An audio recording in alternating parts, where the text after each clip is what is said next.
गुरु प्यारी साथ संगत जी, राधा स्वामी जी। संगत जी, आप सभी को हमारी तरफ से दीपावली की बहुत बहुत शुभकामनाएं। सभी के जीवन में दीपावली की तरह पूरे साल रोशनी चमकती रहे और सद्गुरु की अपार कृपा आप सभी पर बनी रहे। संगत जी, सद्गुरु जी फरमाते हैं कि दिवाली कैसे मनाई जाती है। संगत जी, उससे पहले अगर आपने संगत के अपने चैनल को सब्सक्राइब नहीं किया है तो अवश्य कर ले और कमेंट में प्यारा सा राधा स्वामी भी जरूर लिखे। साथ संगत जी, जब भी दीपावली आती है तो हम सब लोग अक्सर एक दूसरे को गिफ्ट और मिठाइयाँ बांटते हैं। घर में बहुत सारे दीपक जलाते हैं, खुशियाँ मनाई जाती है।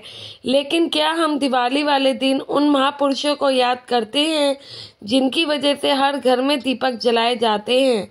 अगर हम अपने बच्चों से पूछ लें कि दिवाली क्यों मनाई जाती है तो आधे से ज़्यादा बच्चे इसका सही जवाब नहीं दे पाएंगे, क्योंकि हमने उन्हें कभी नहीं बताया कि कोई भी त्योहार मनाने के पीछे उसका कारण क्या है।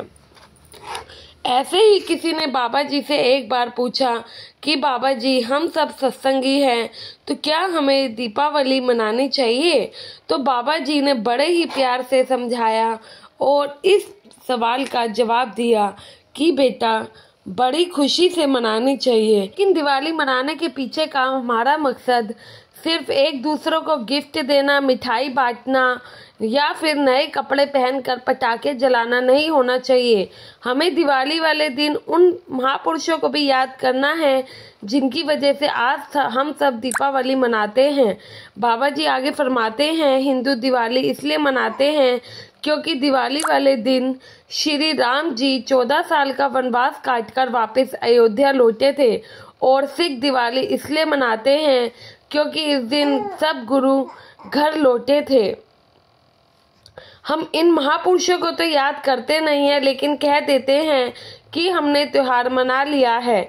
हर त्योहार के पीछे एक सोच, एक वजह, एक कारण जरूर है। हमें उस दिन उस सोच को, उस वजह को याद करना चाहिए और उनकी सीखों को कुछ अपनी जिंदगी में लाना चाहिए, अपने बच्चों को भी बताना चाहिए। साथ संगत जी, अब मैं आपको डेरे में दिवाली वाले दिन की एक घटना बताती हूँ। बाबा जी सावंत सिंह जी के समय एक बार दिवाली वाले दिन बाबा जी ने डेरे में सभी सेवादारों की मीटिंग को बुलाया था। ये वो सेवादार थे जो डेरे में ही रहा करते थे।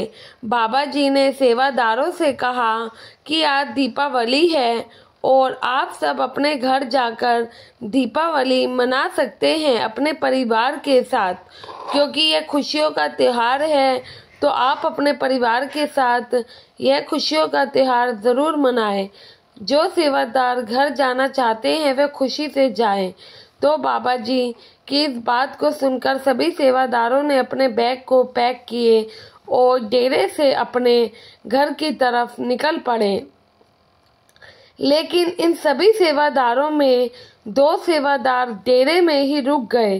साथ संगत जी, वो इसलिए रुके थे क्योंकि दीपावली वाले दिन सभी लोग डेरे से जा चुके थे और बाबा जी उस दिन अकेले थे। तो सेवादारों ने सोचा कि आज हम बाबा जी के साथ ही दिवाली मनाएंगे। सेवादार बाबा जी के पास बैठ गए और सेवादारों ने बाबा जी से रूहानियत के बारे में बहुत कुछ पूछा। दोनों सेवादारों ने एक सवाल पर बहुत जोर दिया कि बाबा जी, हमारे अंदर प्रकाश कब प्रकट होगा?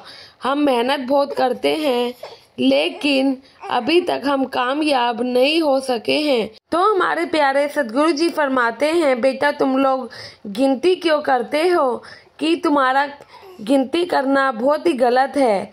तुम्हारा काम सिर्फ भजन सिमरन पे बैठना है और मालिक का काम तुम्हें कामयाबी देना। लेकिन हम सब गिनती में पड़ जाते हैं। फिर जब इन दोनों सेवादारों ने बाबा जी से जिद करी तो बाबा जी ने बताया, तुम दोनों जिस अवस्था में बैठे हो इसी अवस्था में मन को खाली करके भजन सिमरन करना शुरू कर दो। बाबा जी के कहने पर दोनों सेवादार भजन सिमरन पर बैठने लगे।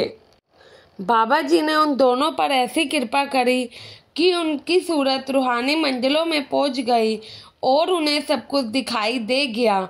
कुछ देर बाद जब दोनों वापस अपनी अवस्था में आए तो दोनों बहुत रोने लगते हैं और बाबा जी का शुक्र अदा करने लगते हैं। दोनों कहते हैं कि बाबा जी, भारी दीपक और प्रकाश से तो कुछ नहीं होता, सभी दीपावली मनाते हैं, लेकिन हमने तो आज हमारी ऐसी दीपावली मनाई है जो कि हमें ज़िंदगी भर याद रहेगी। आपकी वजह से हमारी दीपावली मन पाई है। हमने सब कुछ देख लिया, हमारे अंदर मालिक रूपी दीपक जल उठा है। दोनों की आंखों से आंसू बह रहे थे। फिर बाबा जी ने कहा, बेटा, सारी दुनिया भारी प्रकाश को देखकर खुश होती है। हम अपने अंदर के असल प्रकाश को ना जाने कब समझ पाएंगे।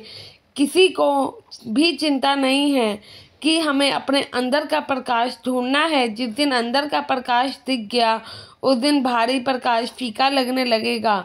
साथ संगत जी, एक पूर्ण सद्गुरु ही हमारी रक्षा कर पाते हैं।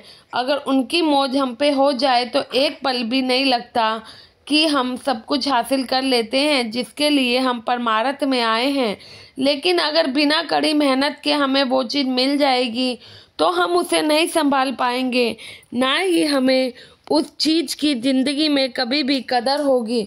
इसलिए जो सद्गुरु ने आपको दिया है, आपको उसका शुक्र अदा करना है। बड़े भाग्यशाली हैं आप, जिनकी आपके ऊपर सद्गुरु ने नाम रूपी कृपा करी है, भजन सिमरन दिया है। क्योंकि हर किसी को भजन सिमरन नहीं मिलता है। कई लोग ऐसे हैं जो कि लाइनों में तो लगते हैं लेकिन खाली हाथी लौट जाते हैं। आशा है आपको आज की ये साखी पसंद आई है।